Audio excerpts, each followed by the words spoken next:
Hello, and welcome to Please Don't Kill Us. Ooh, ooh, ooh, ooh. It's so insane that there's only two of us here. It's just the two of us, except for a couple of people who might be in the room. Oh! In the room. Hey! It's so wild. I feel like we're always yelling. Yeah. But it feels crazy for us But to do that. today's a rainy day in Brooklyn, New York, and Carson and I are here to play a little game called Call of Cthulhu. That's right. Neither of us have played this game before. And that's why we're doing it in a special little one-shot kill, Please Don't Kill Us episode, where the two of us are going to do a little attempt at the first adventure in the Call of Cthulhu starter set entitled Paper Chase. This is a very fun game if you've never heard of Call of Cthulhu. This is sort of based in the cosmic horror genre role-playing game. It is different than Dungeons & Dragons in that it is less about sort of a big heroic adventure and more about mystery, horror, the unknown. And the GM's called the Keeper, correct? Yes, the Keeper of Arcane Lore, I think is full name. Full title. Full title, Keeper of Arcane Lore. And in this case, the little Please Don't Kill Us twist on it is that Carson, your character has been chosen by the people in our Please Don't Kill Us Discord. I won't reveal too much in case you weren't part of that poll, but yes, who my character is was chosen by the killers in the Discord. Yes. And so, without further ado, let us dive into this little one-shot Call of Cthulhu experience on Please Don't Kill Us. Let's do it.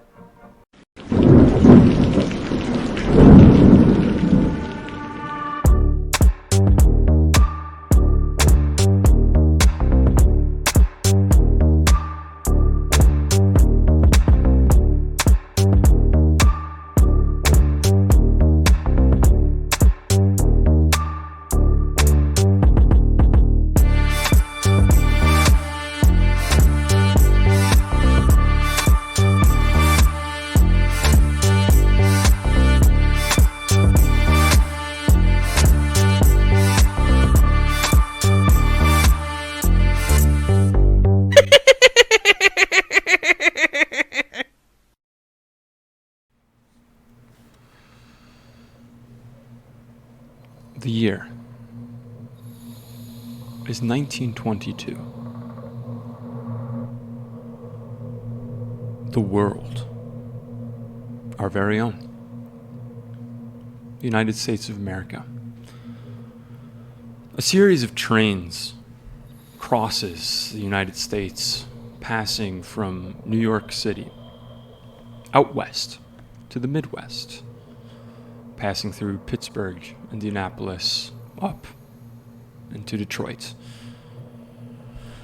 where a young man catches a bus heading out west from Detroit under rainy skies in early July. An overnight bus set for Arnoldsburg, Michigan. This bus passes through pine forests, the sound of rain trickling down off the pine needles, hitting the road. The bus from Detroit to Arnoldsburg is sparsely attended. Not many people are making the trek out into this rarely visited area of the Midwest.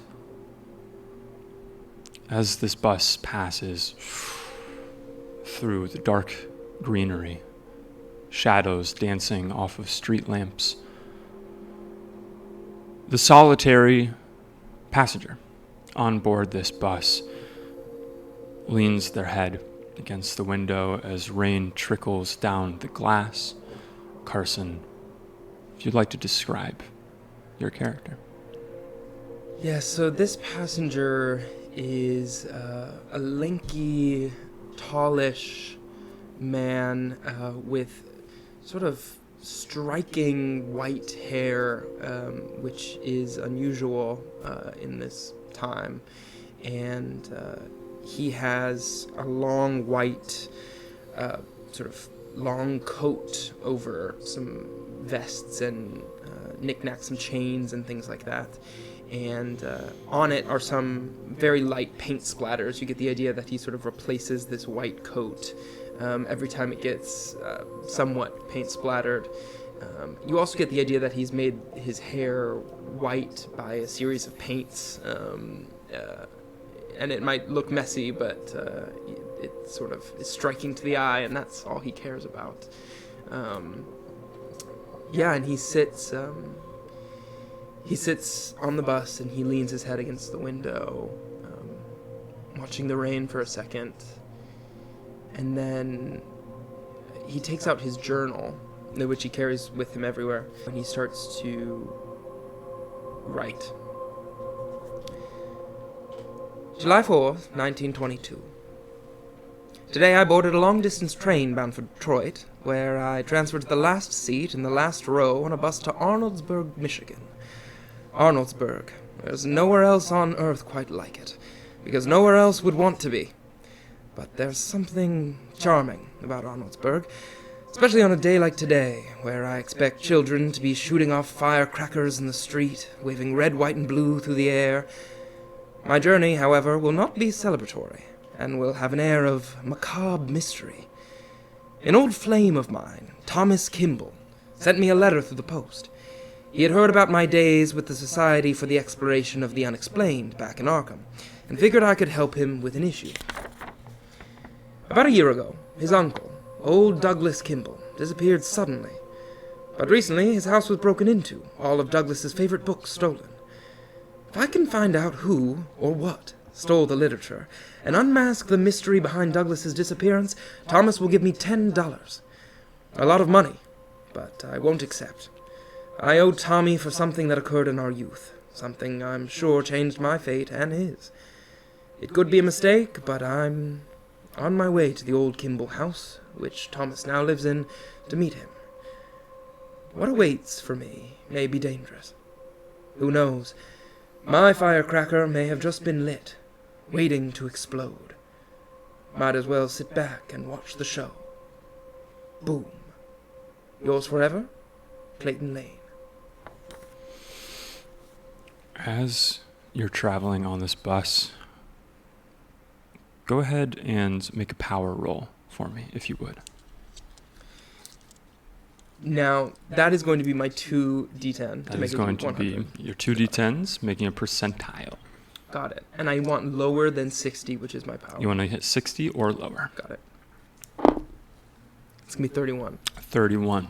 You find as you're traveling in this bus, the rain is soothing to your minds and keeps you almost behind a veil from the darkness of the woods outside and whatever treads those paths here in the deep of night. As you look up, you catch the eyes of the driver looking back through the rear view, glancing at you, and then glancing back at the road and staying true on the path. Is he cute? Is he handsome? Go ahead and roll for luck. Okay. And I want less than a 45? You want 45 or less? Got it. That's going to be 78. 78. So you look up. This is not in terrible shape, frail elderly man. When you assess his physicality, there is a moment where you wonder whether he should still be driving. I see. I sort of tip my head to him. With your power roll, you find that you could go to sleep or not if you wanted. Sleep is not yet overwhelming your mind. Is there a benefit for me sleeping? Or, just statistically, am I going to rest in any way? Or It's entirely up to you. Then I think he'd stay awake. I think he's sort of pondering back on his hometown, Arnoldsburg, Michigan. And I think he's got a lot to think about, old stories to remember and old places, and figure out a sort of a game plan for where he's going to go. So I think he would stay awake. Memories flash through your mind as you stay awake, considering what the town was like, what Arnoldsburg was like in your youth. The school children that you grew up with, questions of where they ended up, what's happened with them, memories of 4th of July's past in Arnoldsburg, the small town parade through the town center, whether through rose-colored glasses or simply haunted dreams, you think on Arnoldsburg as the night passes and the bus passes swiftly under rain, until eventually, as the sun begins to creep over the horizon, you arrive. Arnoldsburg, Michigan. You pass through this small town and find yourself surrounded almost by the ghosts of these buildings that you knew in your past. Scattered houses are the first buildings to greet you as you are entering into this town. The forest beginning to clear up a bit. The bus stops and you're indicated to get off and grab your bags. And you look around. Yeah. I do. I get off the bus, and it's just breaking dawn, so there aren't very many people about, right? So you look around, you see hardly anybody. Okay. This town square area is that's a bit of a big for its britches name for what is actually here, which is mainly just a few squat brick buildings. As you look around, the couple of shops here are closed, windows shuttered. As you look around, you can see that there's the library, this Carnegie Library, a sort of square brick building, somewhat small, but it's been around for several years now, with a small staircase going up. You can see the low rectangular brick building of the police station. There's one electric wagon parked out front of it. And then there's also a couple lights on in a building you would know to be the Arnoldsburg Advertiser, the newspaper in town. Okay. Looking beyond that, there's sort of a washing over feeling of not being in New York anymore, not being around the tall buildings being constructed by the day, the many newly invented vehicles rushing by. Not so much here. Cool. If there's no one out, then I probably will walk, sort of just popping up my collar enough that I'm sort of not seen, if anyone does end up coming out of their house. And how far away is the old Kimball house and my old house? In the same direction. Okay. Kimball house would be roughly 15-minute walk from here. Okay. I think I start to do that. Great. Yeah. You walk down this barely paved road. Woods begin to sort of crop up on either side as you pass these late Victorian houses. Tall buildings have seen better days. The paint is chipped away, not nearly as vibrant as it was in your memory of growing up here. Houses lining along the road, except for one space between the houses where instead of a house, there is a bit of rubble, a bit of rotted, even petrified wood, but not much remaining of this plot where a house once stood. I walk into the house, the burned down house, and for a second I just start to take it all in, and I sort of take my finger and I wipe it on some of a beam close by me, so I can get some like charcoal or ash on my hand, and I start to paint a portrait in my journal using the ash of the home of my mother and father. Do you have the art skill? I do, of painting, yeah. Go ahead and make a check.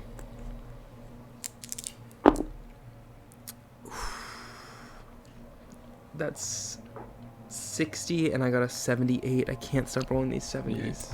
As you collect the dust of ages and opening up your book, begin to draw, you try to search your memory. And as a face begins to form in the book, you realize it's become difficult to remember their faces. I sort of rip the page out of my book, and I say to the air and the house, "Well, I wish there was more I could offer you."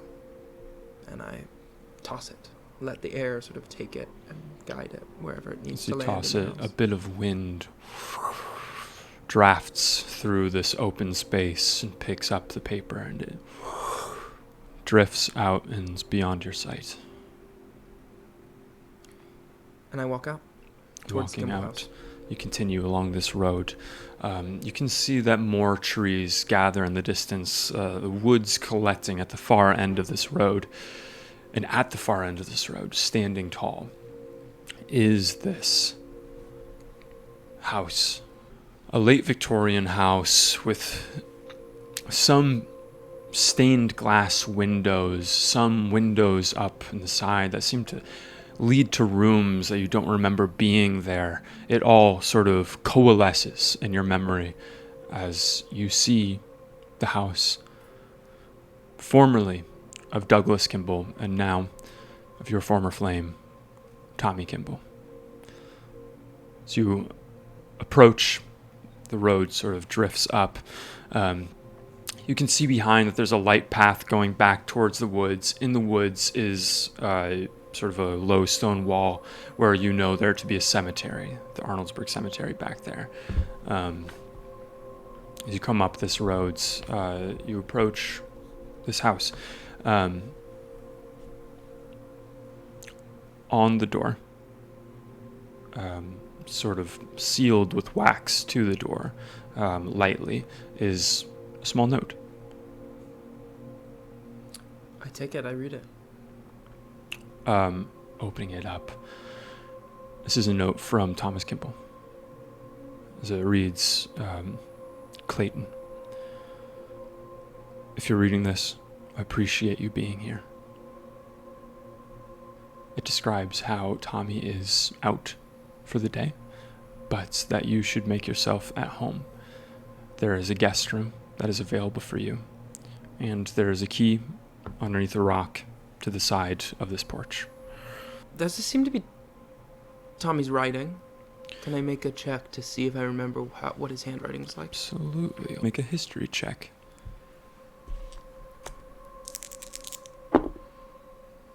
29, and I have 40. 29. You match it in your memory to the letter that you received in New York City. You have an eye for people's different handwritings, their scripts they use. This seems to have been hastily written, but it does seem to match. All right, Tommy. Well, let's see what you've got for me. And I walk in. Just grab the key. And you enter. From the outside, this house looks to be decrepit. Paint peeled, wood chipped off in different places. But as you enter, you can see the unmistakable hand of Thomas Kimball at work. The house is sparkling clean, almost resplendent, very tidied up. You can see that there are a couple of rags on a table off to the side where you can see that he was clearly dusting, perhaps in preparation for your arrival. And as you enter with your bags in tow, you can see that there's small lanterns off to the side and rooms going off in different directions. At the end of a hallway here is one closed door where the rest of them are opened. And there's a staircase going up into, you would know, a sort of loft area above. As you enter, you're easily able to find this guest room directly next to the master bedroom. The guest room is very well made up, with lovely linens on it, fresh, new, seemingly delivered from out of town, and there's a small vase with a single flower in it. I smell it. Does it smell good? It smells great.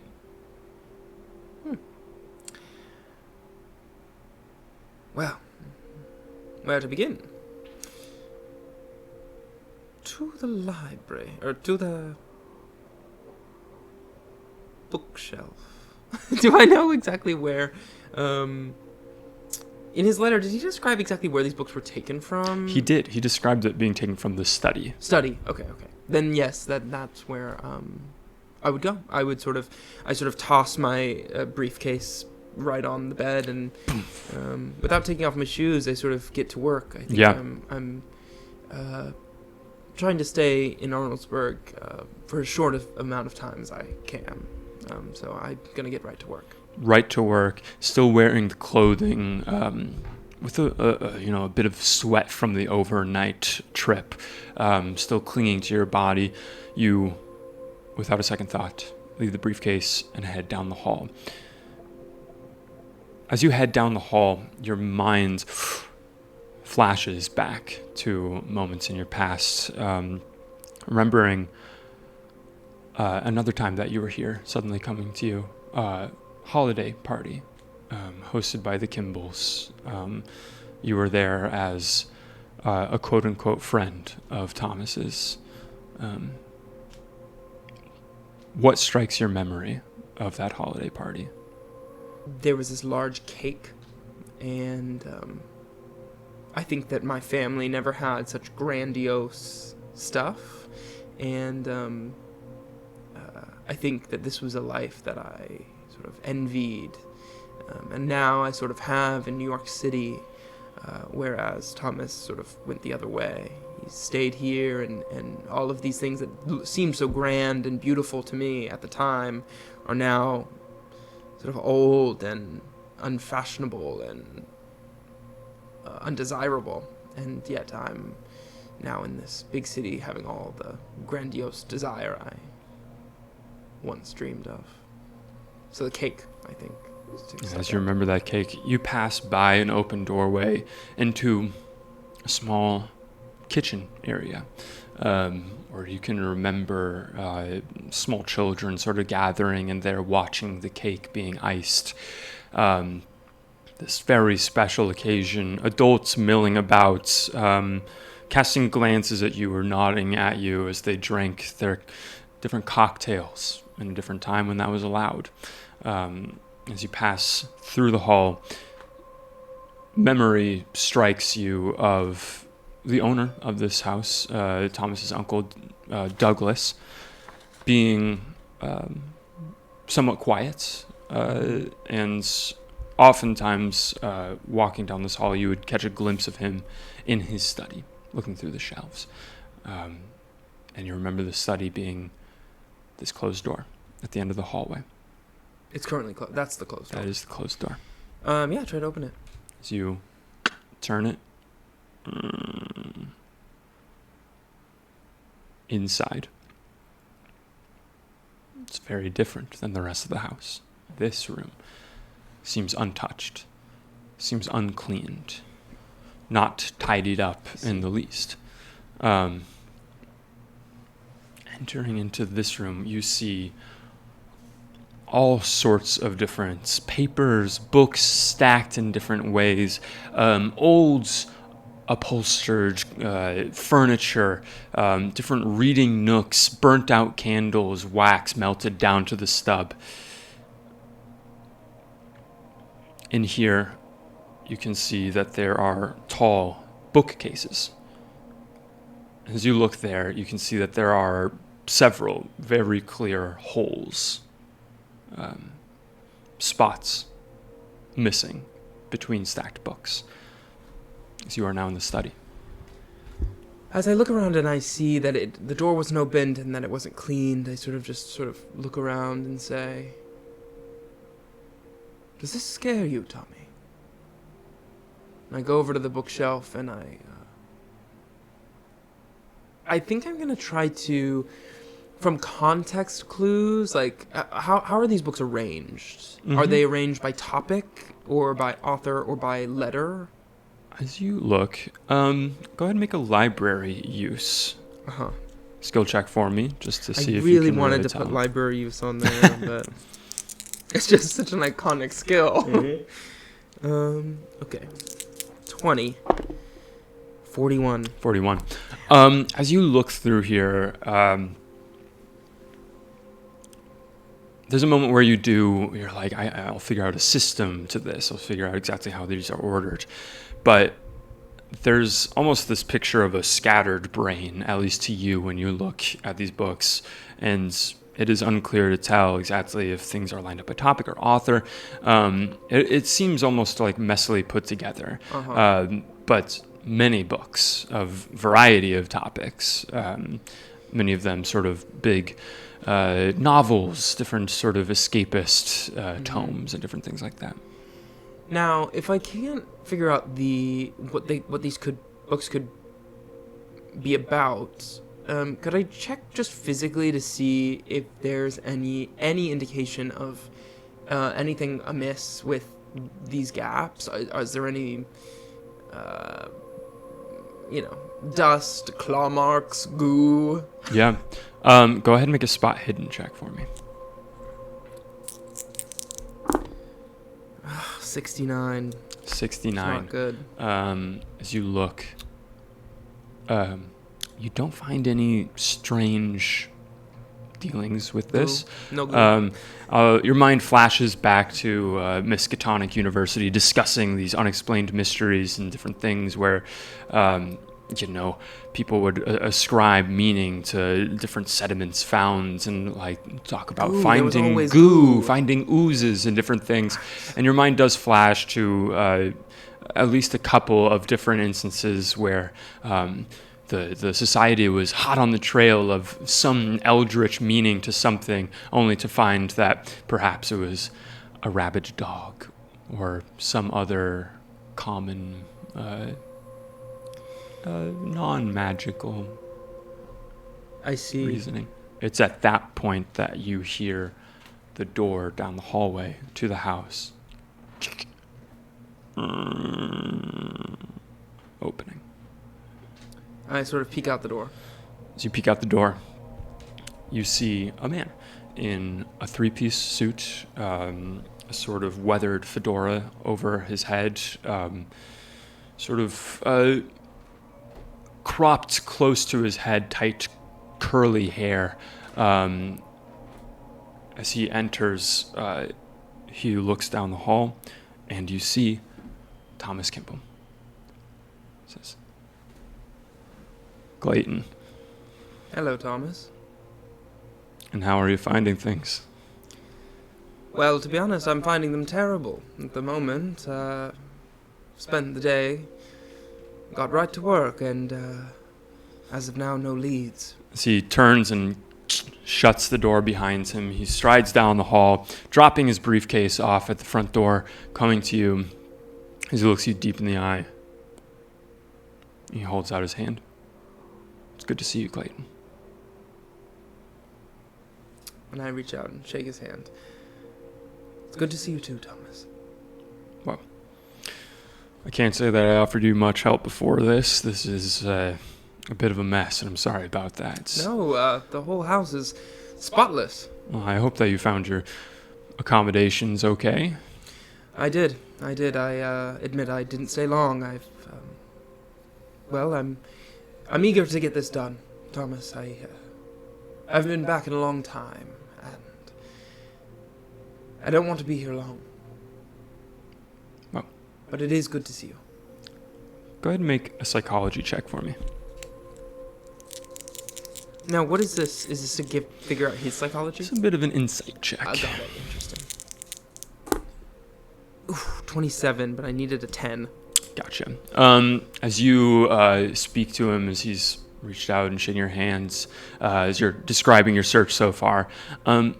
His face is kind of unreadable as he's walking in and says, well, I hope that maybe I can be of some assistance to you. I'm sorry, I do have work, but I want to help you as much as I can and make you as comfortable as possible. It's good to have a friendly face around. Yes, Thomas. Now, there are some things I need to know. I've been trying to figure out some of the basics, and I hate to admit I don't have them. Do you know what these books were? You said they were his favorite books, so I assume you know what the titles are. Well, the titles I'm not quite sure of. My memory is not so great with things like that, but I can... They were mainly histories of different places. I was always reading about, the rise and fall of the Holy Roman Empire and different sort of treatises on ancient Greece, that sort of thing. Just a real bookworm as far as that goes. So I can tell there was at least a few of those, some that he would pore over time and again, and a couple novels besides. I see. Do you have any idea what they looked like? Well, purple, blue, red, green. Let me think. And he starts looking through the shelves and kind of pulling out different books. Yes, I remember he would always sort of make sure that covers were taken off of things, and oftentimes he would rip books in half or cut them so that he could carry them around easier. Now I remember that a couple of these were cut in half. Cut in half. Now that's interesting. And you have no idea how this thief may have made their way into the house? So he looks around and says, well, that's the thing of it. I don't know. They certainly didn't come through the front door. I would have heard them, but as you can see, and he gestures around the study, nothing was broken. Right. Yes, everything seems to be perfectly in order. It's unusual. Yes. Now, Tommy, you're sure there's nothing you're not telling me? And I sort of caress his shoulder. Can I make a persuade check? Yeah, go for it. Oh, 55, and I needed a 50. 55, needed a 50. As you caress his face,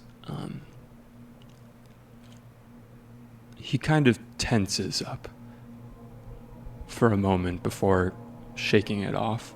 No, I don't think so.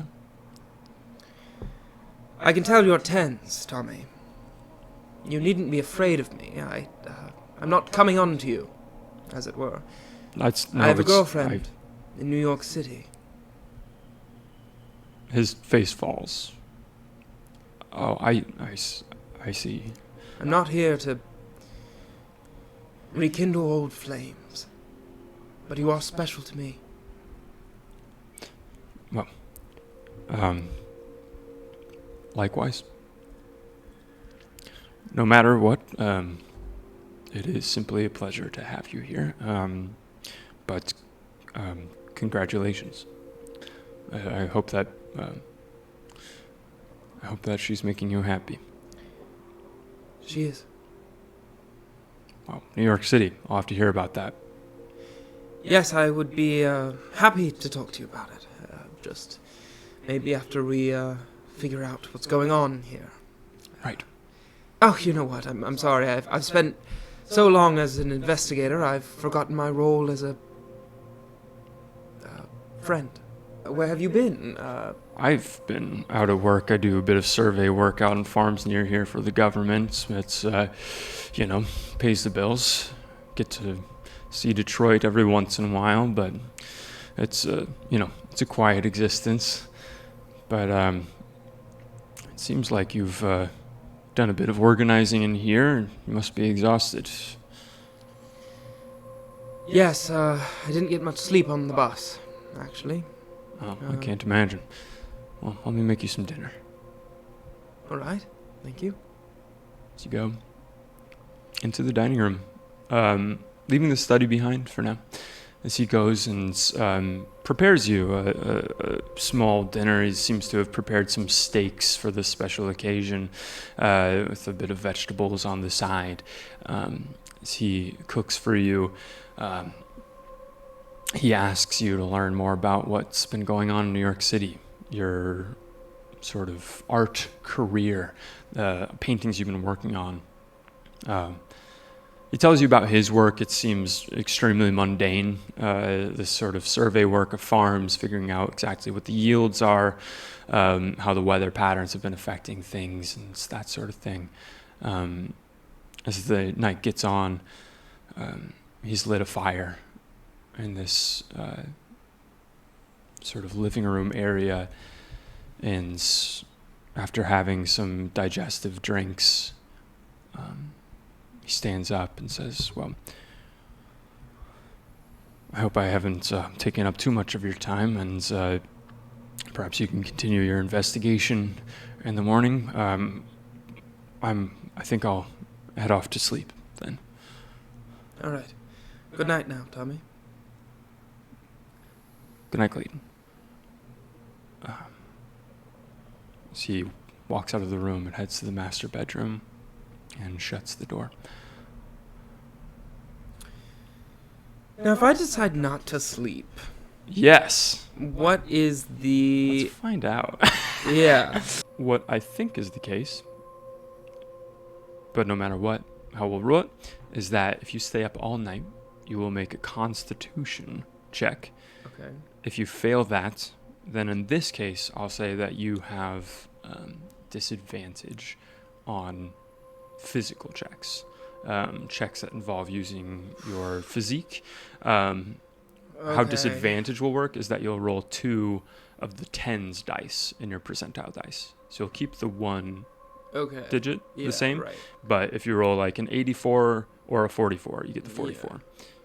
I can't risk the that. 84. I mean, even some of the good stats are at 50. You know, it's like that's a 50-50 chance. I mean, that's terrible. That's disadvantage. Sure. It's a hard game. My biggest stat is appearance. Now, when am I going to use that? I then have to decide. I'm going to sleep. I have to. As you retire to the guest room, go ahead and make a listen check, if you would. Ooh, I'm good at that. Listen. Well, better at that. Okay. Good stuff. That is going to be a 7. Wow. Is that an extreme success? That's an extreme success. Extreme success on listen. With a 7. You go into your guest room, kind of lighting this low lantern next to your bed, next to the flower on the nightstands, this very soft mattress, sitting down on it. There's a moment. You hear this sort of crackle of the flame. And then through the wall you can hear the sound of crying. Coming from Thomas's room? Oh, God. I don't want to make him more upset by going in there. I think the reality of the situation is I would just go to sleep. You hear this almost ghost of your youth crying in the other room until, whether it's him falling asleep or you drifting off into dreams, the sound ceases and your eyes open and light is pouring in through the window, through these sort of light shades into your room. Because I have no leads as of yet, I think what I would do is, I think I would go out, I would see what other people know about this and try to gather some information. I think I'm going to go to the police station. Gotcha. But before I do, I think because I don't want anybody to sort of recognize me, and because I feel as though this police station might be a predominantly male situation, I'm going to don my alias, which I sometimes use in New York to seduce all manner of people, not to a crazy extent, but to sort of get them to buy my art or to do things, little, errands for me. And so I don a bob wig and some heels and sort of dress, and yeah, I sort of walk out, a big pair of glasses. So you fold smoking up, a cigarette, I go outside. fold up your old suit and tie and everything, placing them in the closet, and looking in the mirror, you see this persona. And as you walk out and head down the road,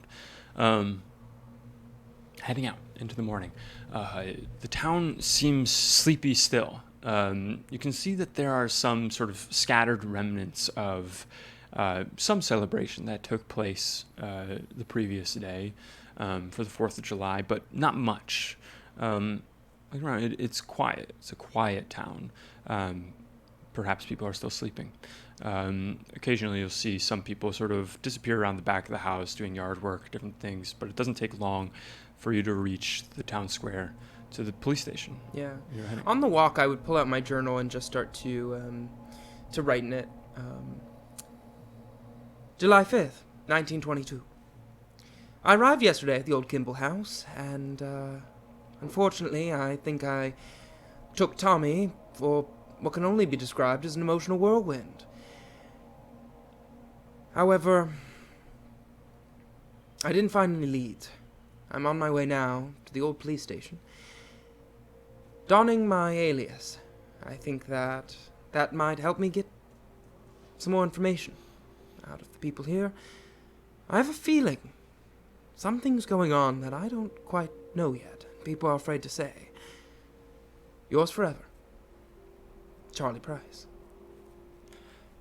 As you write down these thoughts, the sun peeks out from behind a passing cloud, shining down into this town square, where there are a few people passing by, going about their business. Some of them kind of give glances and nods to you. Hello, darling.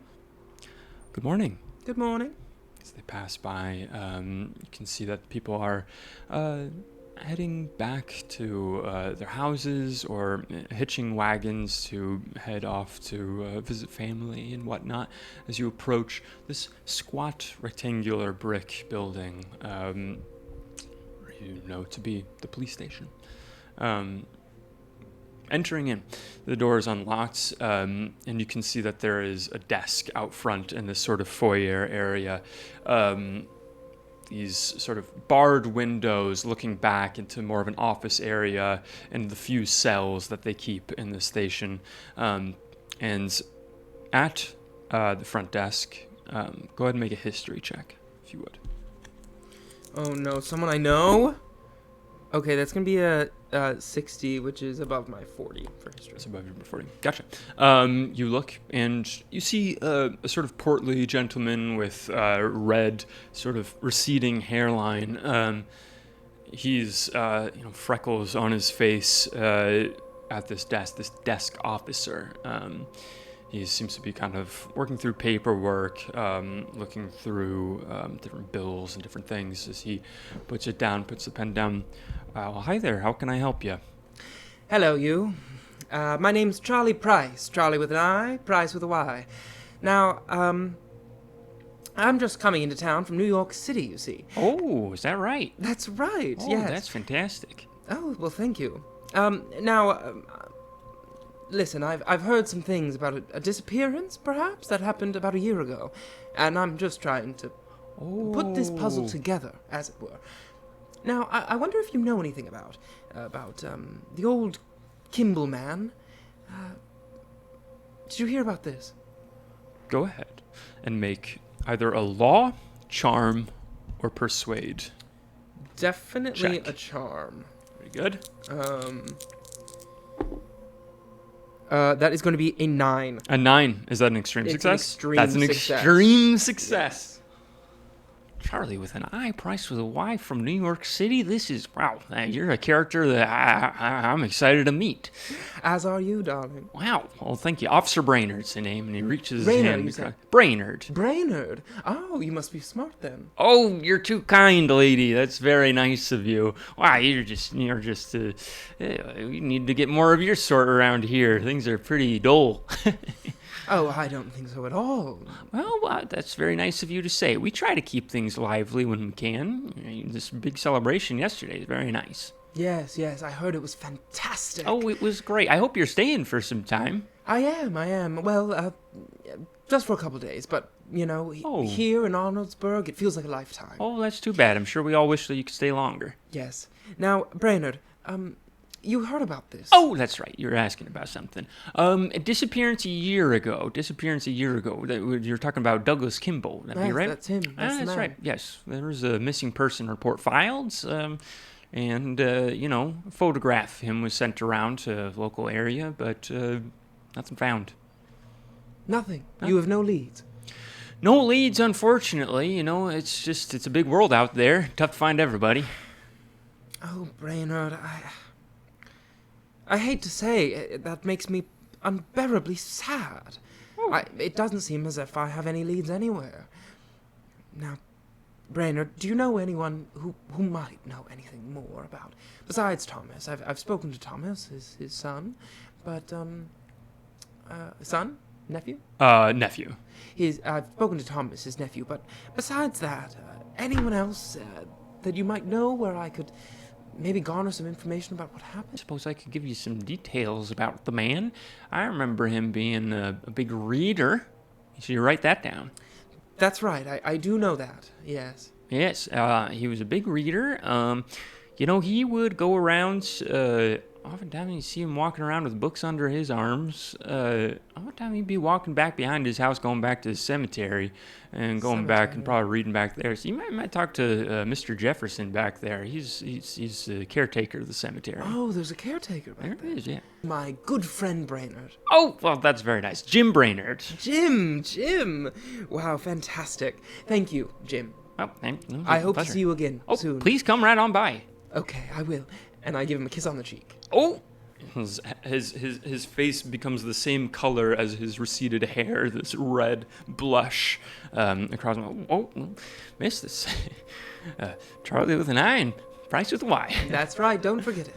Goodbye now. I pop out and I'm going straight to the cemetery. Straight to the cemetery. Straight back, passing by the charred remnants of a house that once stood. You walk around the Kimball house, this tall, imposing structure, walking around it to this path that leads up and back. And here, beyond the low stone wall, is a part of Arnoldsburg you remember the feeling it gave when you were a child. Still remains today. This feeling of it being old, very old. Ancient trees and low bushes surround scattered plots, gravestones and mausoleums standing here. Looking beyond, you can see that there is a man in full, sort of like waterproof overalls and short sleeve button down shirt, completely bald on top, on the far side of this graveyard, seemingly plucking weeds. Mr. Jefferson, excuse me. Oh, hello, do I know you? No, I'm sorry. My name is Charlie Price. Charlie with an I, Price with a Y. Miss Price, Hello. Well, welcome to the Arnoldsburg Cemetery. You're not from around here, are you? No, I'm from New York City. Oh, well, good on you. Yes. Now, Mr. Jefferson, I was told to come back here. I'm in town doing a bit of research on the the missing Kimball man. And, Oh, that was a while ago. I know, almost a year.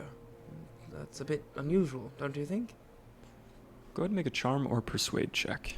Definitely charm. 73, and it's a 70. Oh. I'm gonna push. How are you I gonna think. push? I'm gonna say, there's someone very close to me who has a connection to Douglas Kimball in this town. And it means everything for me to find out what happened to him. If I can do that, I can win back my love. And that means the world. Good. Please, you must help me. Go ahead and make another roll. 68. Success by 2. Just barely a success. Oh, this game is so hard. Okay. It's tough. As he looks at you, there's a moment of him sort of glancing around, seeing no one else here. Well, if it's a matter of the heart, then I'll do my best to help. I don't know what help I can offer, but yeah, whatever you need, miss. What did you need? I thought I recognized a kind soul. Yeah, that's okay. And I was right. No, thank you. Now, Mr. Jefferson, the thing is, I'm finding it hard to find any leads here.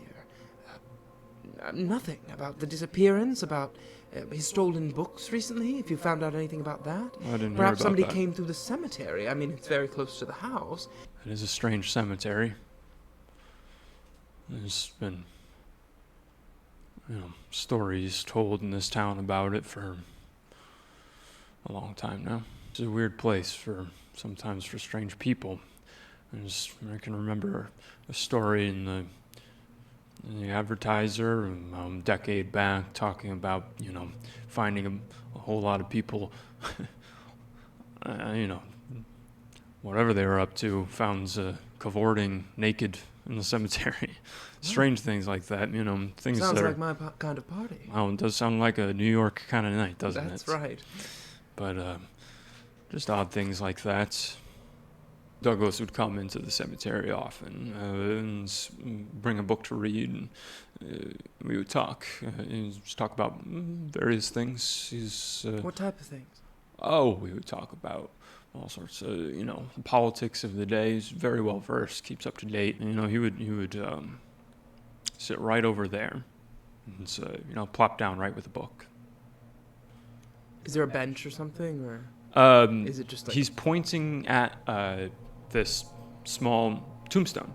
I see. Just like a rock that's, it just seems to be low enough to sit on. In this moment, go ahead and make a psychology check. Uh-huh. Oh, I really should have done that. Okay, 74. Not good. 74. Okay. I need a 10. I'm going to have you also make a spot hidden check. 5. Okay, 97. 97. No, Yeah. gotcha. No matter. You look off to where he's pointing, where he describes. He would sit right there and, sit down for a long time and read a book for, hours. And it's just a low tombstone. What is the tombstone? I go up to it. Going up to it, there's moss on it, and as you sort of wipe it away, the names are lost to the ages. This tombstone's been here for a long time. Mr. Jefferson, might you know whose grave this is? Oh, well, I'm sure that's in a record book somewhere, but that's one of those that's been lost for a while. There's plenty of stones here that, God rest their souls, but they're unknown to us now. All right. Well, thank you, Mr. Jefferson. I'm just going to take some notes. Well, of course. Well, I'll leave you to it. And let me know if you need anything else, miss. I will. So he walks off and goes out of earshot, picking weeds and such. I'm going to the Arnoldsburg Advertiser. Yeah.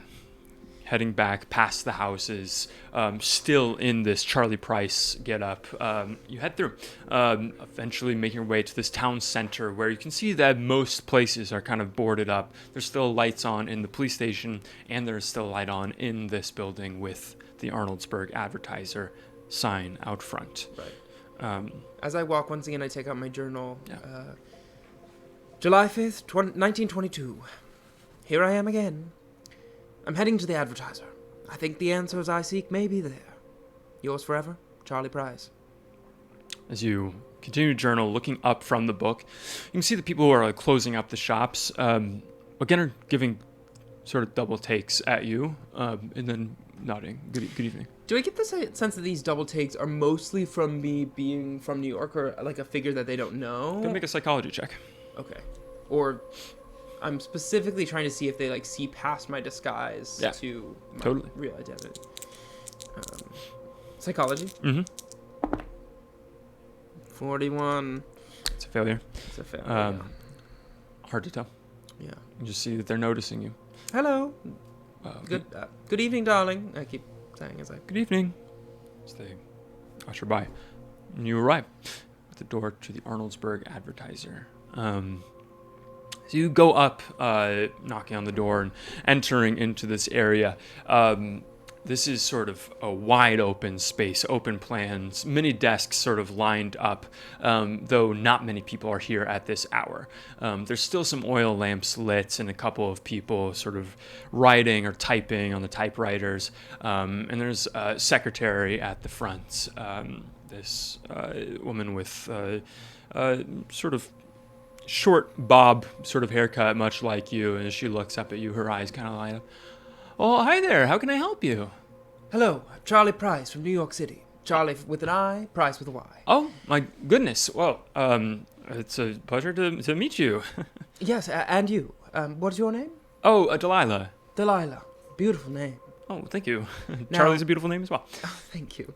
Now, Delilah, I'm here on some business, investigating some unusual activity, perhaps regarding this cemetery.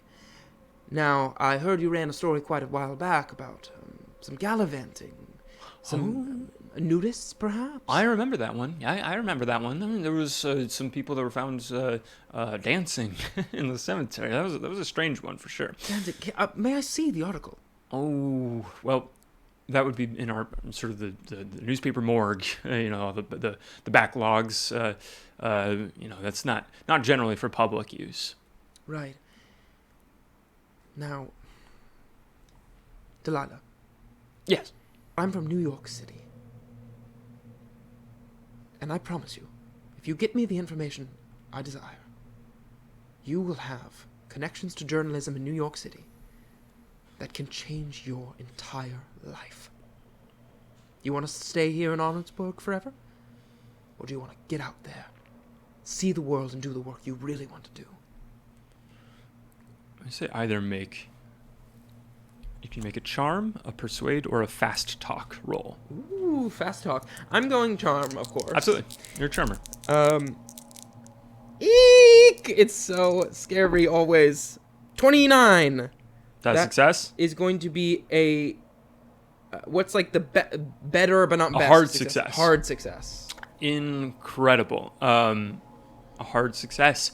As you offer these promises to her, you see her eyes kind of go wide. She sits up in her chair.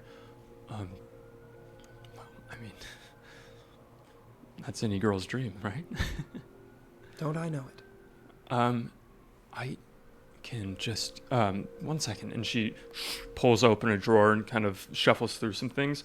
And eventually she pulls out this small little badge. Has sort of freelance journalist credentials. As she kind of looks around to the couple other people who are hard at work at their desks and just slides it across the desk to you and says, if anyone gives you any grief, show them that. Delilah, I thank you. Oh. And this will not be the last time I see you. I promise you that. I appreciate it. Have at it. Thank you. I go to the morgue. Yeah, the there's newspaper this morgue. door, big glass window going into a back room. You can see that the couple of people working here kind of look up, glancing, but don't seem too bothered. They're deep in their work as you go and open the door into this area where it is big file cabinets that pull out with all these old clippings, different notes from journalists, different issues of the paper, all sorts of different collected backlog. And as you start to look through here, the light outside is gone completely dim, just with the flickering of the oil lamp looking through here. I'm going to have you make a library use check. Ooh, a tough one. It's always a tough one, isn't it? 51. I needed a 20. A 20. I really wanted to do library use. Okay. You look for a long time. Nothing's coming up as you're looking. No one else through. is in here. No one else is in here. No.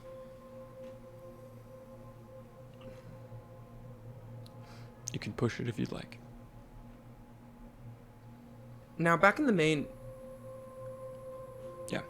Through the door. I'm going to try to use what I do best, which is I'm going back to Delilah. Yeah. Is she still there? She is still at the desk. As you can see, one of the two journalists that was here has departed. One is still hard at work at the typewriter, but she's there, still kind of like drinking the last dregs of coffee. Delilah. Hi, did you find what you need? No, I'm having trouble. Oh, I'm so sorry. I was wondering if you could show me. Show me where the newspapers are, the articles I seek. Well, and she looks back and sees that only one person is working there at the time. Go ahead and make a charm check one more time. 58. It's a success. Yeah, why not? Thank you, Delilah. Gets up. She goes to the front door and just deadbolts it for the moment, so no one's going to be coming in while she's away, and leads you back to this newspaper morgue. And as she starts to look through, what sort of things are you looking for again? Just sort of keywords, different things like that. Now, anything about, really, the cemetery. The cemetery, okay. Perhaps Mr. Jefferson, or anything having to do with the cemetery.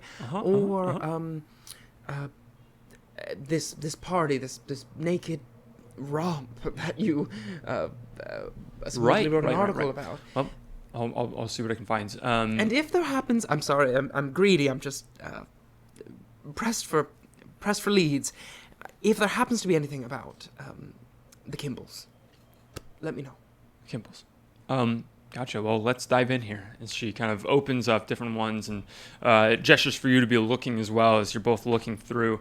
With that, I'm going to say go ahead and make another library use, but with advantage. Ooh, so you can roll the tens die. Oh, tens die twice. Twice. Okay, yeah. Awesome. Okay, well, that is a 99. Oh, my which goodness. is not good. Okay. Here we go. Oh, God. Library use. I need a 0, 1. That's it. I need a 0 or a 1. And I got a 2. 29. It's a failure. You look for hours.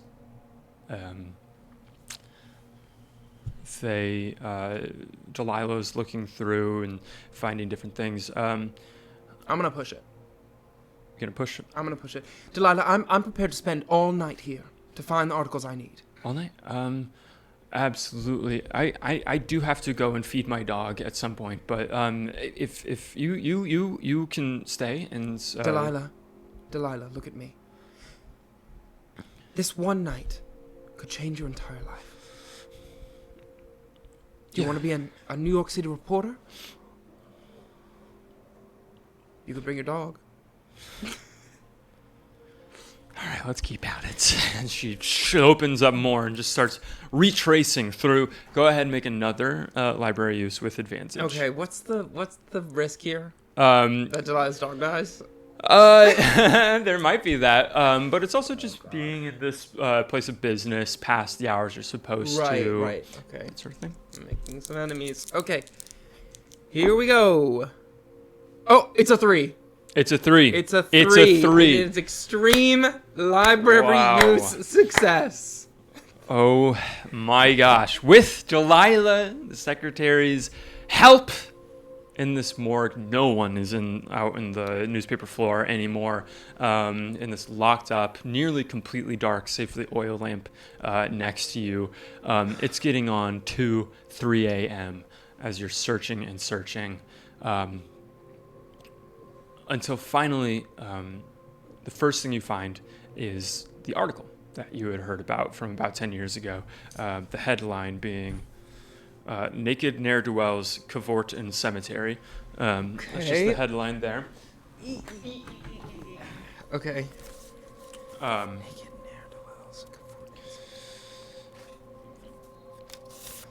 As you find it, it's the article itself is concerning the alleged sighting of a band of people, apparently unclothed, cavorting in the cemetery next to the Kimball house.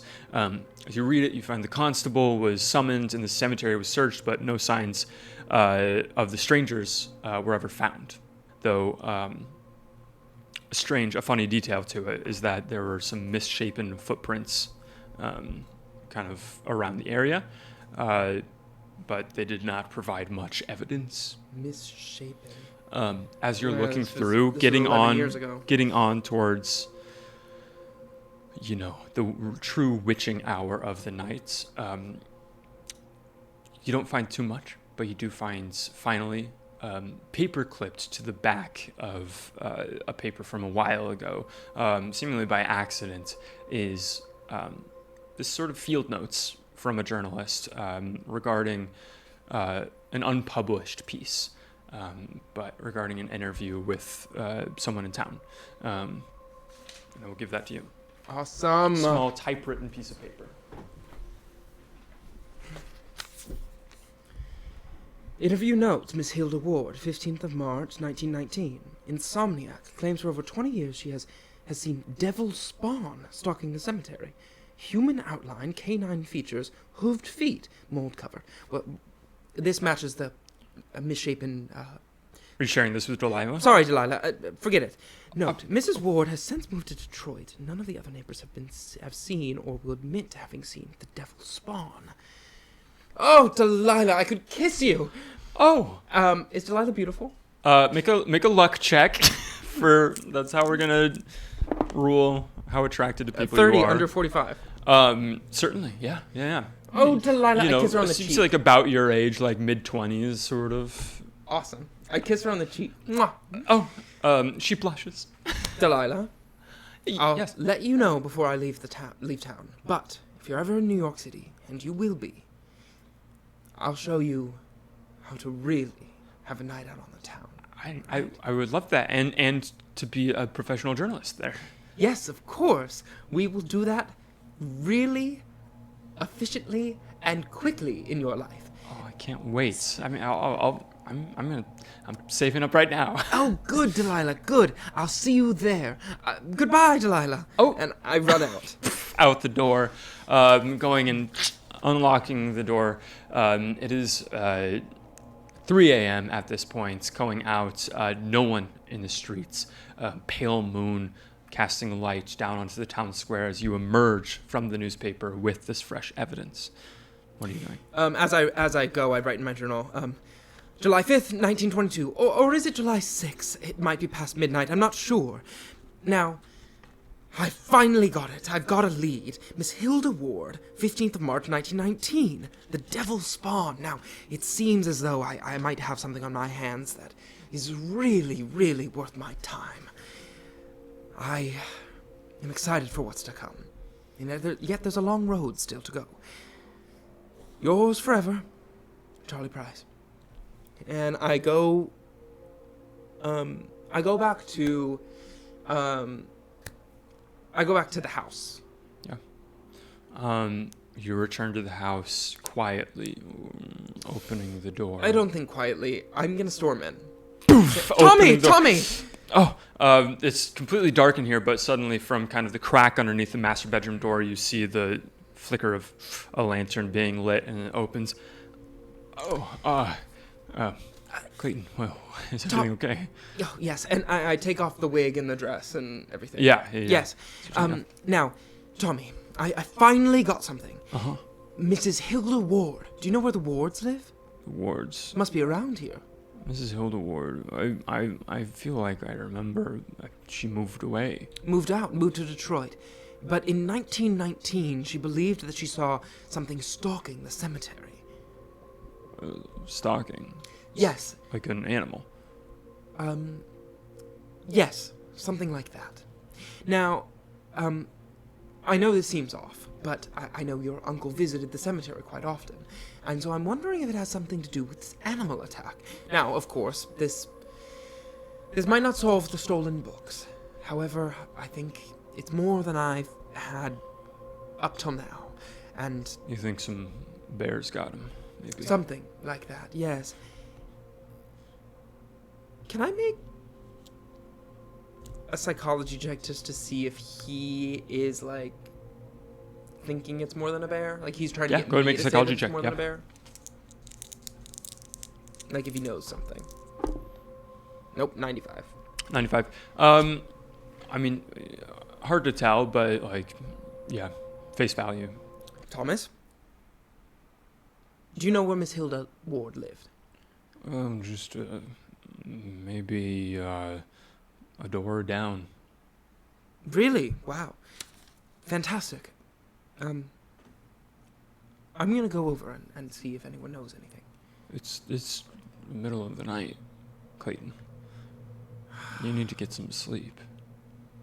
I know. It's just been 2 days, and just now I'm finding out. I don't want you to hurt yourself on my behalf, Clayton. That's important to me.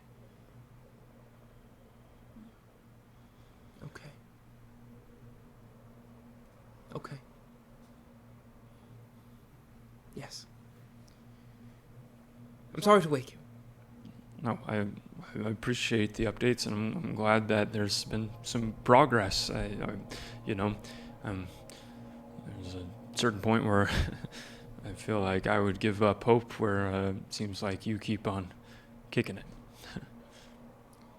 Yes. That's how I am. That's how I remember you.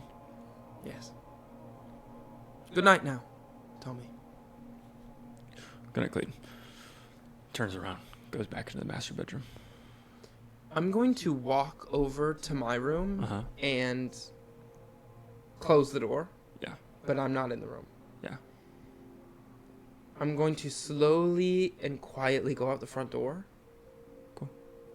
And if anything spooky's going on, devil spawn stuff, it's going to be happening at night, in my opinion.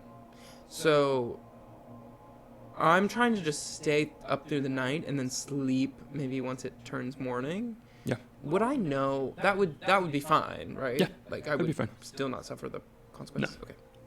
Well then, yes, I'm going to the cemetery. Okay. The moon drifts behind clouds, casting a pale light over the cemetery as you come up and approach. You see no sign of Mr. Jefferson, Melodious Jefferson, the caretaker. There's this light mist covering the cemetery. So you go up. Where are you watching from? I think I would try to watch from his perch, from Douglas's perch. Yeah. Go to that stone and sit down. There's a bit of like cold wetness of sort of dew settling on it. And as you set up a watch here in the cemetery, pulling your coat tight against you, against the chill night air, I'm going to have you make a luck check.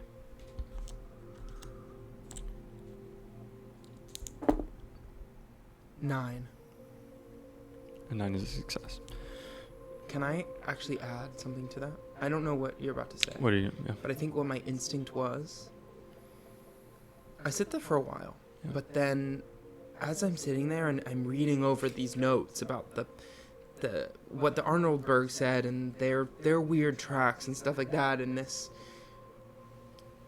claim of seeing something stalking the cemetery, I start to take off all of my clothes, my jacket, then my shirt, my pants, my underwear. I'm completely nude in Mm-hmm. the cemetery. And slowly and surely I start to dance, hoping that whatever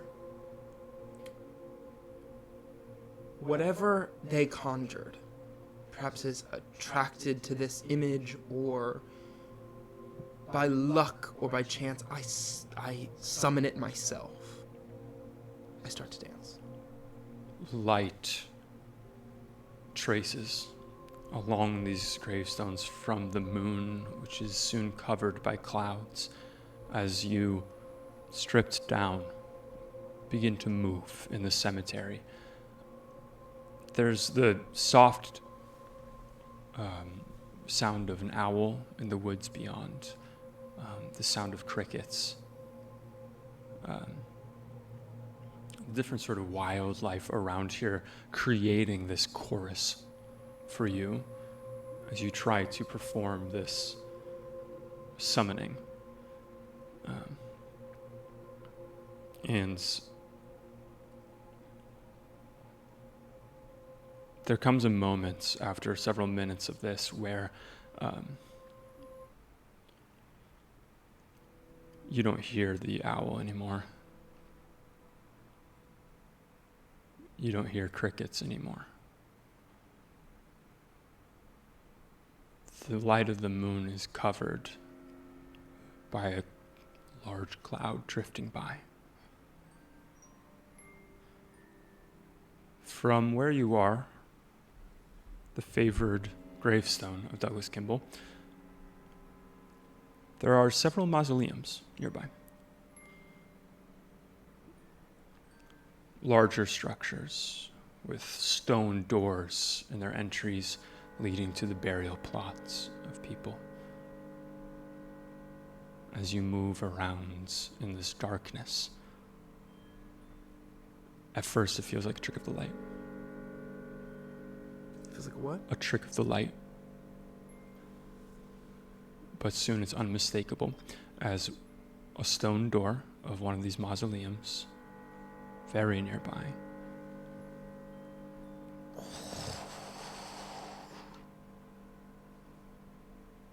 a dark, shadowy hand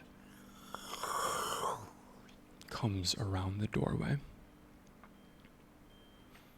In the darkness, the features are nearly impossible to make out, but you see a tall, nearly 7-foot figure creep out and emerge from the mausoleum. Its body seemingly naked, but its skin strange, unlike your own. As, without being able to help it, a chill pierces your heart and runs up your spine, seeing this unnatural creature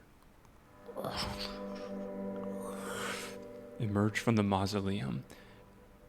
You hear this. You devil, you. As you say this, there's a moment of this creature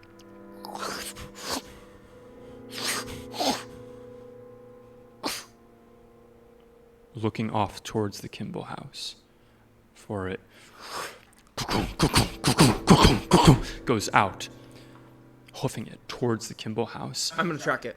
As you follow behind, behind it gravestones. It knows It did not look at you. Oh, it did not look at me at all. It did not look at you. Oh, I see. As you I'm see tracking it. That's quite easy enough to track, as it goes down to the end of the cemetery, and you can see it bounding down this trail towards the Kimball house itself, for it hops up onto a side of the building to a large window where it puts enormous hands on the window and opens it up before slinking into what you recognize to be the study. As you are watching, are you hidden behind anything? I'm gonna try foliage. Yeah, bushes, low bushes outside of the wall to the cemetery. As you see the creature disappear into the study. Before, after a moment, alighting at the windowsill with a stack of books underneath its arm. You hear the same sounds. Okay, as it's doing this, if I can do it, if I get the sense I can do it without him noticing, if I can do it quietly, I'm going to try to beat him back to that mausoleum. Uh-huh. In order to sneak in before he closes the door. Go ahead and just make a dexterity check. A dexterity check. Yep. Okay.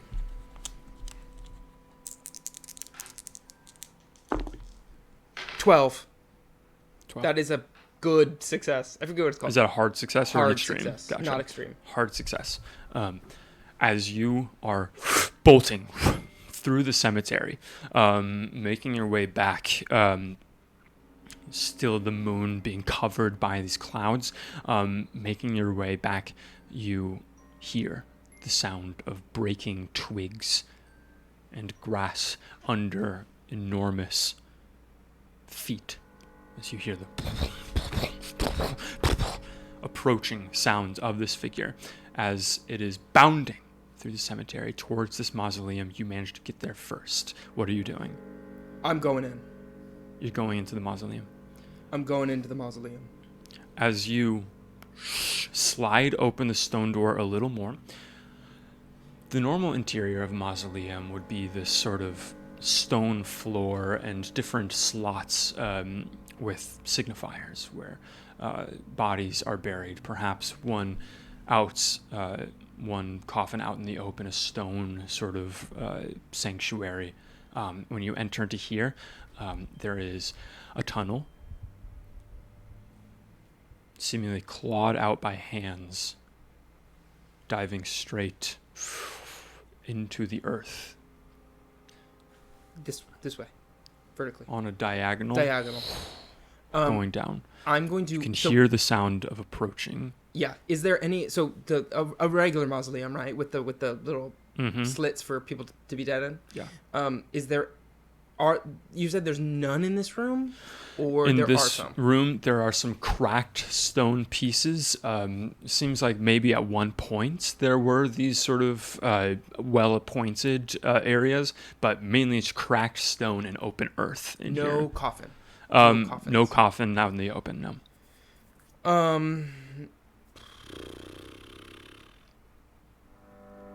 Okay, well, I'm running. I'm running down. Running down into the tunnel. Yeah. Very good. As you go into this tunnel, a smell hits your nose hard. A smell of rot. A smell of absolute decay. As you delve deep into this humid underground tunnel, descending deep below. As you go down, you can hear the sounds of this stone door opening, and you can hear this before you hear the sound of the stone door being closed to the mausoleum. As you have entered into this tunnel, I'm going to have you make a navigate check. What the fuck is that? Okay. 96. 96. I'm gonna push it. How are you gonna push it? Oh god, should I push it? No, I'm not gonna push it. Gotcha. With a 96, a failed navigation, as you go down deeper, or I guess this could be a 6. You find that there is one more tunnel jutting off, and then another jutting off. Interlaced, connecting tunnels. The one that you're following down begins to narrow to the point where to go forward you would have to crawl on your belly through this tunnel. As you get deep enough, you're in utter darkness. Complete darkness. Whatever light of the moon was piercing into here is no longer. Complete blackness takes over your eyes. Do I have like matches or anything? I'll say that go ahead and make a luck check to see exactly what sort of light source you would carry. So we don't have that ready. Can I push a luck? Probably not. You cannot. Don't think so. Okay, 19. 19. You... Ring lights. Ring lights. I'm trying to think of what you would exactly have. I think that you would have... in your sort of preparation for this journey, it's not much, but it's sort of a small, almost like a miniature torch that would be able to light and be able to stay lit for some time. As you pull that out and are able to strike a match and light, and you suddenly feel the claustrophobia inside of here. And as you hear the crackling of the fire, you can hear also the sound. Okay, I'm crawling. I actually I'm relieved by something that this creature can't go in, right? He's huge. He's huge feet, 7 feet tall. 7 feet tall. But he's live. You're just not able to go standing straight up down here. Oh, I'm crawling, yeah. You're crawling. But I feel like he can't crawl, so I'm going to do that. Okay. Can I get some sort of sense whether he could do that? Some sort of sense. Like size-wise, it's possible. You get that sense.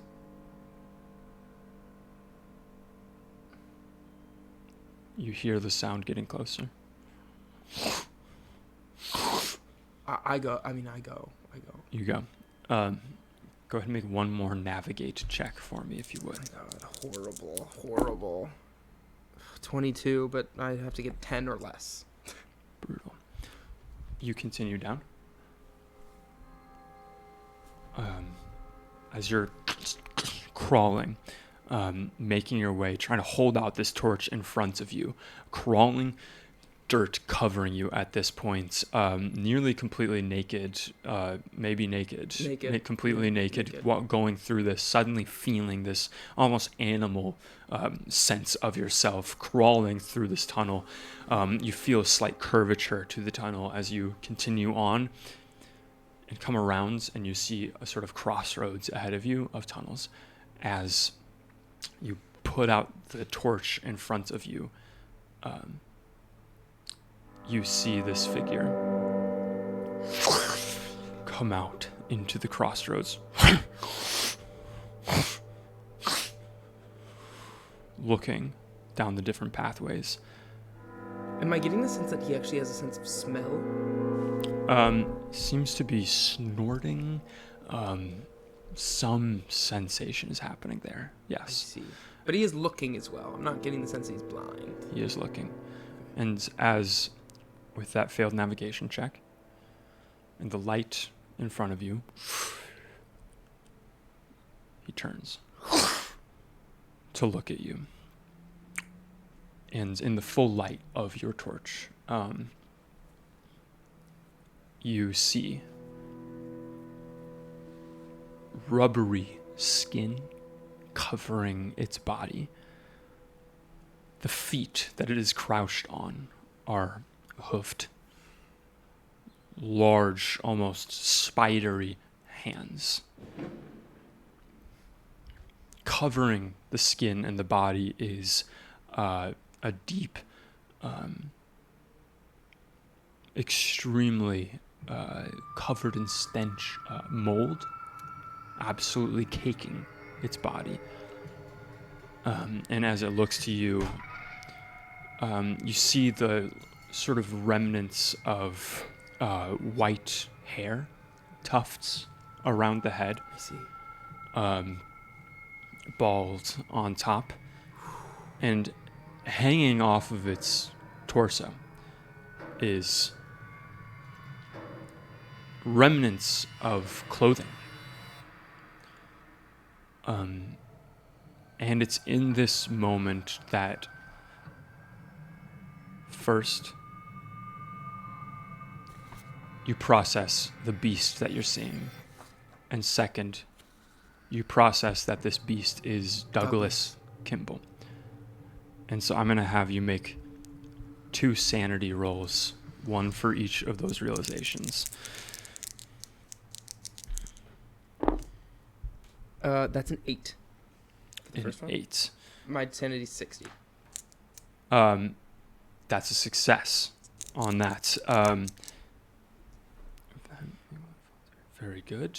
So that you manage to stay sane as you are looking upon this creature. You have, in the deep recesses of your mind's experience, the Society for the Exploration of the Unexplained. You and your mind are primed, ready to take in the idea that there are things in this world that are unknowable, things in this world that are not meant to be seen by human eyes. As soon as I take in that, I think that I immediately, as much as I have room to, I take a similar stance. And I go... Immediately with this gut instinct into it, looking at this creature, go ahead and make your second sanity roll, as in that moment you recognize this beloved uncle. 14. 14, success. And when I recognize him as Douglas, I sort of take the form of the creature. And then I slowly take out my notebook. And I lay it down. And if there's moss or something I can paint with, I take something, dust, dirt, mud, and I start to slowly draw the figure of Douglas Kimball as I remember him in my pages. As you begin to draw, it cocks its head, looks at what you're drawing.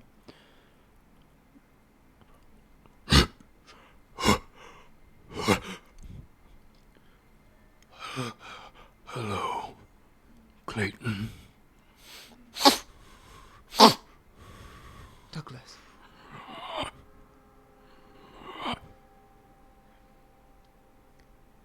It's good to see you. What are you doing here?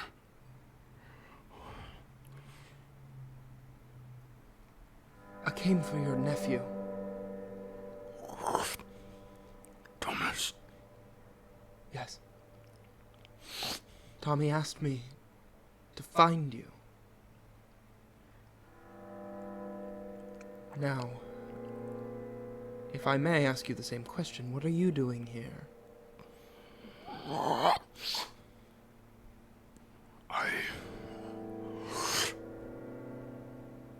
I live below now. I see. Was this your choice, Douglas? Or did something do this to you? This is my doing. I am left alone. Why, Douglas? Your nephew is concerned for you. He weeps in his sleep. I miss nothing of the surface. Not even your kin. The surface offers nothing to me. That may be so, Douglas. But you offer something to the surface. Everyone I've spoken to in that town admired your knowledge, your conversation. Mr. Jefferson, your nephew, everyone. They miss that in their lives. And although you may be having a experience all your own down here, that's a part of their lives that is gone. As he crawls towards you, You can smell the rot and molds and the stench of his breath as he looks to you and says, Once you have seen the wonders below, you will know there is nothing the surface can offer me. I see. Now, Douglas, perhaps we can work together. You believe in the wonders of down below. Perhaps I might go tell your nephew, Thomas, of these wonders. Perhaps it might make him feel okay that you're gone. Or perhaps he might want to join you down here, discover those wonders for himself. Would that make you happy? I know, Thomas. Yes. He will not understand. You will tell him nothing. Then I will tell him nothing. But what I do have, instead, is access to that house that you can only get for minutes at a time under the cover of darkness, whilst the town cries out in terror at the sight of you. Now, I don't do that, do I? I can go get you your books. All of them. Not just your favorites. Would you like that? There is no time. This passage will be sealed very soon by the others. What do you mean by that, Douglas? The mausoleum will no longer serve as an entry to our world. I see. Now, Douglas, how much time do you think we might have? Maybe 30 minutes or so? Tonight was my final trip. Right. Douglas, can I go get them for you right now? I have what I need. So he looks down to the books under his arm. It is you who does not have what you need, Clayton. By finding you, I've gotten what I need. Now, all I need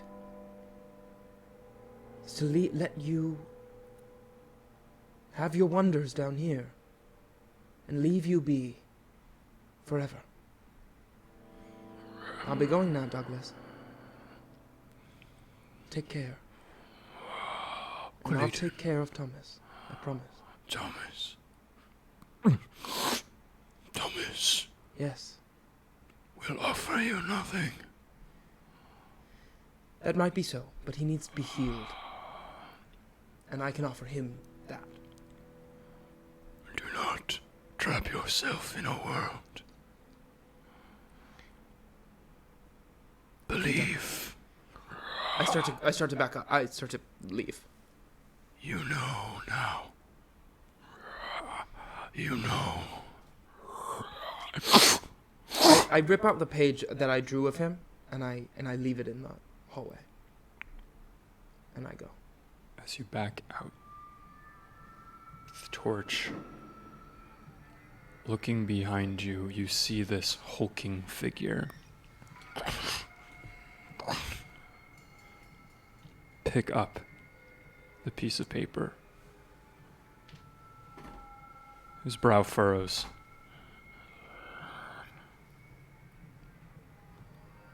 He turns and continues down, deeper into the depths below this world. I go. I leave. Is there any way that I can move this stone mausoleum door? As you go out, go ahead and make a strength check, if you would. Okay. 86. I'm gonna push it. Go ahead, push it. How are you going to push it? I'm going to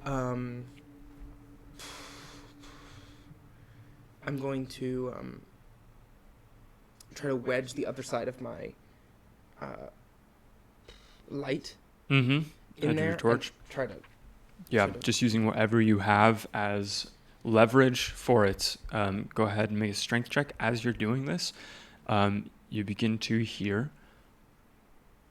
from the depths below. 0-6. 0-6. Yes, in extreme success. Extreme success as you begin to hear multiple creatures from the depths below.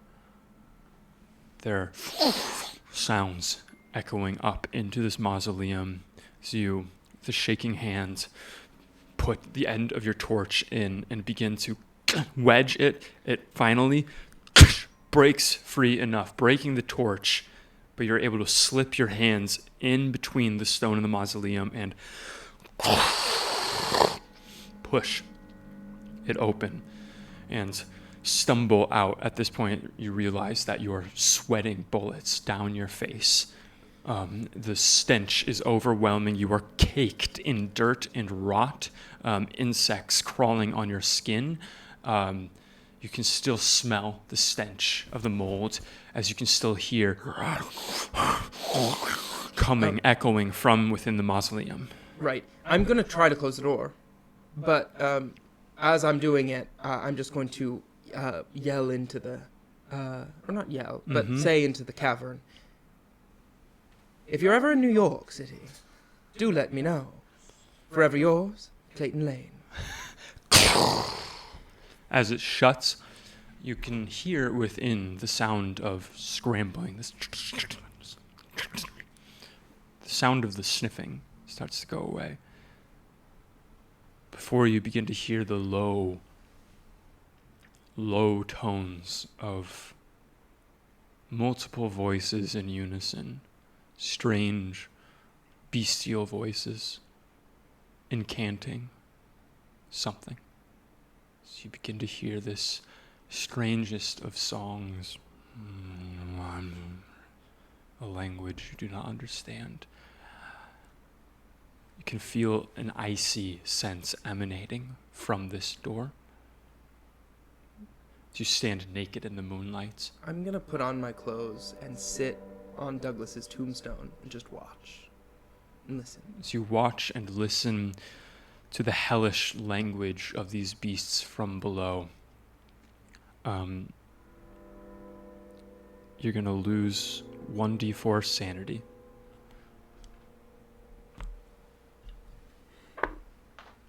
Okay. As you begin to feel your brain almost altered by what you're hearing. A new universe of language and meaning opening up inside your mind beyond a veil that you have not peeked behind before. As the icy sense dissipates, all sound ceases from within the mausoleum, and you begin to hear once more the sounds of crickets and the sound of wildlife from within. Goodbye, Douglas. And I'm going to walk back to the house and as I'm walking, can I see in the window if he's still asleep, Thomas? You go around towards the window. As you look in, kind of parting the curtain once more. I'm going to take out my journal, and I'm going to write July 6th, 1922. It only seems right of me to say farewell this way, as this is how you greeted me. by letter. I found your uncle. He's gone, and yet he's happy. He loves you very much, as do I, and always will. Thank you, Tommy, for inviting me here. It was lovely and frustrating, but ultimately beautiful. Do not be afraid to go in the study. And do not be afraid to write every once in a while. Yours forever. And I mean that. Clayton Lane.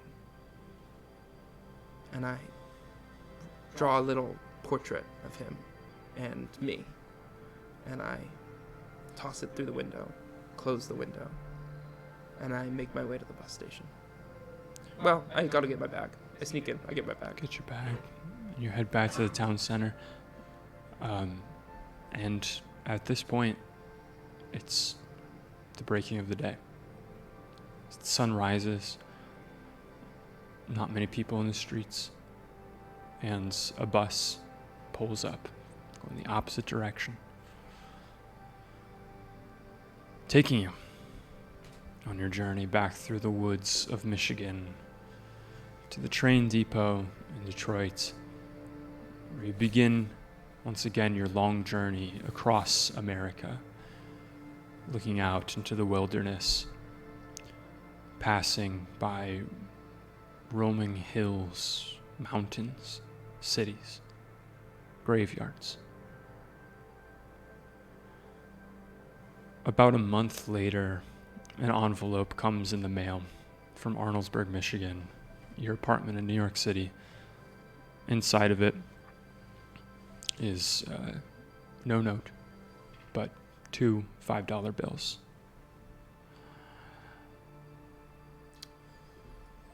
And with that, we'll end our adventure there. Awesome! Oh my god. Hey.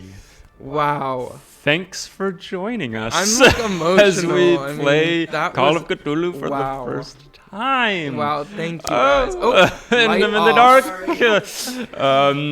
Hey, thanks for joining us on this little one-shot adventure. God, it's kind of beautiful, this dark ooh, look that you have going on. The sun right has now. set. And maybe in the future we'll see a little more Clayton Lane, Charlie Price action. Oh my god, I'm completely We've got some obsessed. leveling up to try to do here after we stop filming. But oh my god, yeah, I have to mark down which skills I use. Yeah, but can I level up in a skill? Sorry, this maybe should happen off camera, or maybe it'll help you guys. But can I level up in a skill that I don't have technically? I think it's in the.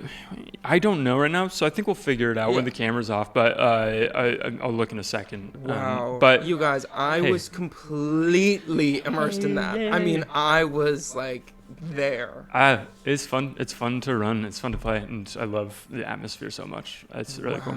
Thank you so much, Eric. Of course. Such a oh my god, thank you. I've been wanting crazy. to play this so bad. Hey, thanks, killers, for watching. Tune in next week. We're back with more Eberron campaign. Love you guys. We'll see you later. Love ya. Mwah, mwah, mwah, mwah.